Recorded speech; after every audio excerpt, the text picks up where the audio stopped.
ఈ రోజు లాంగ్ వీడియోలో చాలా సింపుల్గా ఇన్విజిబుల్ పైపింగ్ హెమ్మింగ్ మెథడ్ ఎలా కుట్టాలో చూపిస్తాను. ఫస్ట్ స్ట్రైట్గా ఉన్న క్లాత్ని తీసేసుకుని ఇలా వన్ సైడ్ పాదం సెట్ చేసేసుకుని 12వ నెంబర్ థ్రెడ్ తీసుకుని ఇలా స్ట్రైట్గా కుట్టేయండి.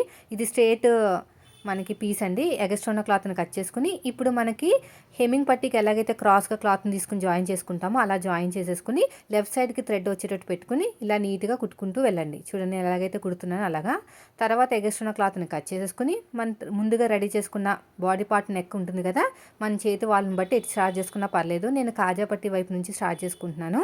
అది కూడా ఉల్టా పెట్టుకుని, అంటే మనం ముందుగా రెడీ చేసుకున్న పట్టీ ఉంది కదా అది ఉల్టా పెట్టుకుని ఇలా స్టిచ్ చేసుకుంటే చాలా బాగా వస్తుందండి ఫినిషింగ్ అనేది. రౌండ్ తిరిగే చోట చిన్న చిన్న టక్స్ ఇచ్చేసుకుని ఇలా ఫోల్డ్ చేసుకుని నీట్గా కుట్టుకుంటూ వెళ్ళిపోండి. మీకు ఫుల్ వీడియో కావాలంటే కింద లింక్ ఇస్తాను, ఒకసారి చూడండి. చాలా బాగా వస్తుంది ఫినిషింగ్ అనేది. బొటిక్ లెవెల్లో ఉంటుంది, నీట్గా ఉంటుంది, సూపర్గా ఉంటుంది. కొద్దిగా ఐరన్ చేసుకున్నామంటే లుక్ అనేది వేరే లెవెల్లో ఉంటుంది అనమాట. Thank you for watching.